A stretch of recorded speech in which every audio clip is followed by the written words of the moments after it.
My question is about the process of connecting to Source.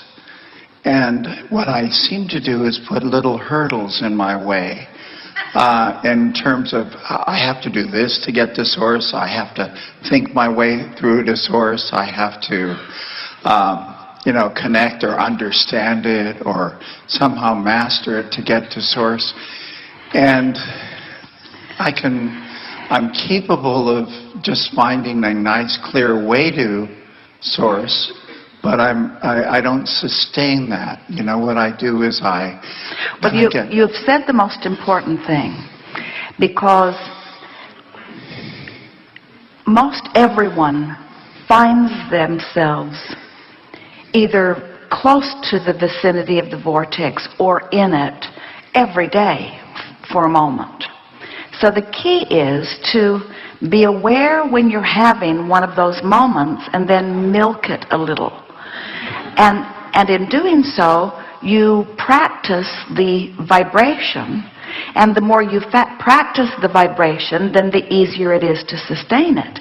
In fact, you've said something else really important here, and that is when you are aware that there is that you're stumbling a little bit, and then you try to overcome the stumble, that's like practicing being out of the vortex. And a lot of people, very well-meaning, do that. They're trying too hard. They're aware that they're not there, so they're trying. So it's a very good mindset to say, well, I'm just going to watch and see when I'm naturally feeling better, and then I'm just going to try to milk that a little longer.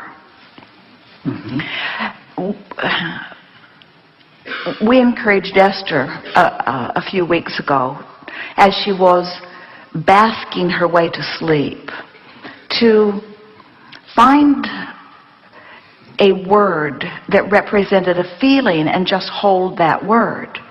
In other words, the premise of our conversation with Esther is this: what you're observing in your physical format with your eyes and ears and physical senses could be something that puts you in the vortex, or maybe not, and often is something that has resistance in it. So then we ask Esther to contemplate how what's in the vortex is not something that you can see or hear. In other words, this is a vibrational reality. This is a vibrational reality that, if you allow it, will manifest so that you can see it and hear it and smell it and taste it and touch it. But when it is in its vibrational state, if you are to participate in it, you have to participate in it as the vibrational being that you are. In other words, you have to feel it, because you can't see it and hear it and smell it and taste it and touch it until it manifests. Are you following? Yes. So this vortex of creation is a vibrational state of being, which is to say it's an emotional state of being. And so I think for me, what I've been trying is the thinking my way through this whole process. And what you're giving me is this feel emotional your way. Well, you can't pathway. separate the thought from the feeling, but this is sort of gives you a little advantage, because when you're outside the vortex and you know you are and you want to be in, your perspective is, I'm out and I want to be in. And when you reach for a feeling, you're in more easily, and then you can milk it. And the whole point of it, you see, we're not trying to get you to stay in the vortex because we want you out there stirring up trouble for the universe. In other words, it's normal that you would be out there selecting, and we want to say that you're going to discover that there are even vibrational variety inside the vortex. In other words, the difference between passionate or that powerfully energized feeling of excitement is a different vibration than ease. So, but all of them have no resistance with in them, but the vibration is ramped up at a little faster speed in excitement than it is within ease. So there's plenty of differentiation. In other words, you can get to the point where you are choosing the majority of your motion forward from a range that is technically inside the vortex. You have the ability to get in there and be predominantly there and still move forward as you've intended. And let's face it, most of you have, from your outside the vortex exploration of life, put enough in your vibrational reality to keep you busy for 20 or 30 lifetimes. In other words, it's time for you to tune to that and let the good times roll. Right. So are you saying then that you could do a lot of your choosing and deciding from in the vortex, that you don't have to leave the vortex? Yes, but we want in and out of the vortex to not be such a big hairy deal. In other words, we want you to embrace your vibrational spectrum with the knowledge that on the other side of the wave is something really good and you can choose it any time. In other words, sometimes you think about just people who are exploring. They want the adventure. Jerry and Esther have friends who drove across the border into Mexico and got on a Mexican airline and flew to Puerto Vallarta. And Esther said, more adventure than I want. In other words, she goes about it an easier way. But they wanted the adventure of it, you see. And so they'll have stronger contrast, which gives them the potential of a bigger rush. Esther likes her rushes to come in other ways. There's no right or wrong in this. You get to choose.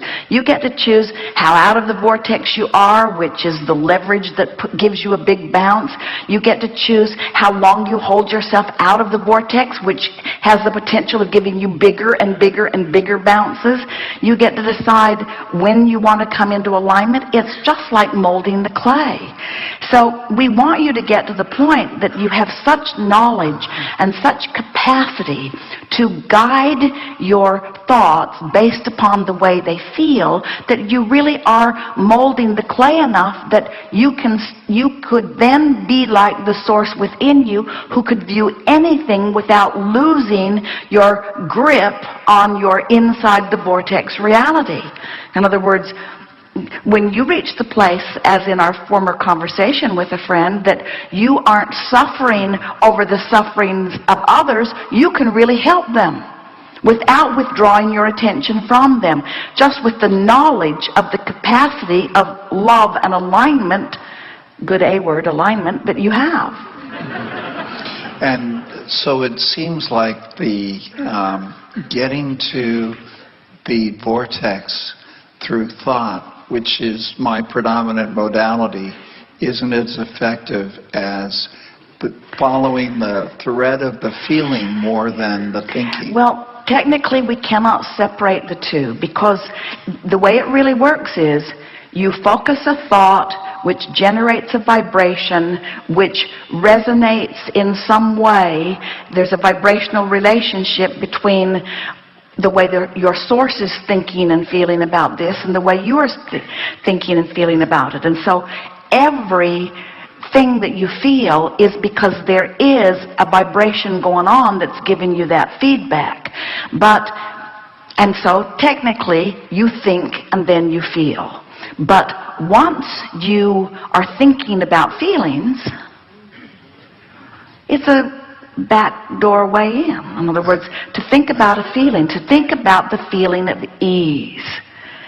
Esther, as she was going through her alphabet, she was thinking of appreciation.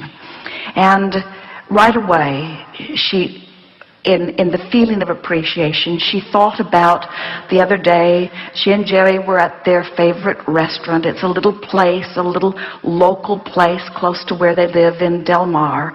And it's a place that's up and coming, and they're so appreciating how it's evolving.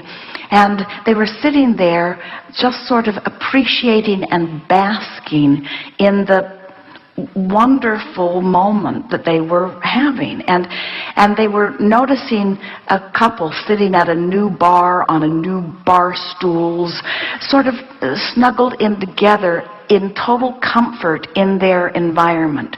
And then she watched some people over there who were obviously just having such a good time, and she's watching the staff moving around, and she is appreciating. It was just one of those moments in time where the appreciation was so palpable that it was like the best moment that she'd ever lived in her life. And she's saying to Jerry, "Do you feel this?" And he was saying yes. And then they sat there for an hour and tried to identify why it felt so good. Why does this feel so good? I think it's the new bar stools, I do. I think it's that they're so comfortable. Look at those two. Look how comfortable they are sitting there. Maybe it's because they're in love. That must be it. They're really in love. Can you see that they're in love? Listen to that lady smacking her lips. She's loving what she's eating. That must be it. Look at Tommy in the kitchen. See the grin on his face? I think that's what it is about. In other words, what is it? What is the reason that I feel this good? Why do I feel so good right now? Why do I feel so good? Let me count the ways. Why do I feel so good right now? Let me feel it and know it and practice it and vibrate it and hold it and know it and feel it. Let me practice this feeling. Let me practice it until I know it. Let me use this as a touchstone that I can use even when I'm not here. Let me know this.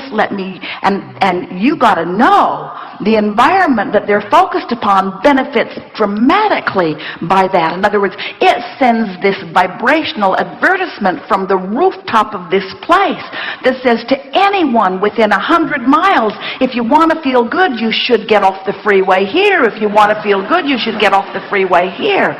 In other words, pockets of well-being are moving around, and when you get hold of one and you practice the vibration of it, you become a cooperative component to that and only that. And then the universe says, oh, there's some of that over here, there's some of that over here, there's some of that over here, there's some of that over here. And of course, it works just as well when you find a reason to be ornery. The universe says, oh, there's more over here, there's more over here, there's more over here. Right. Great. Thank you very much. Yes, indeed.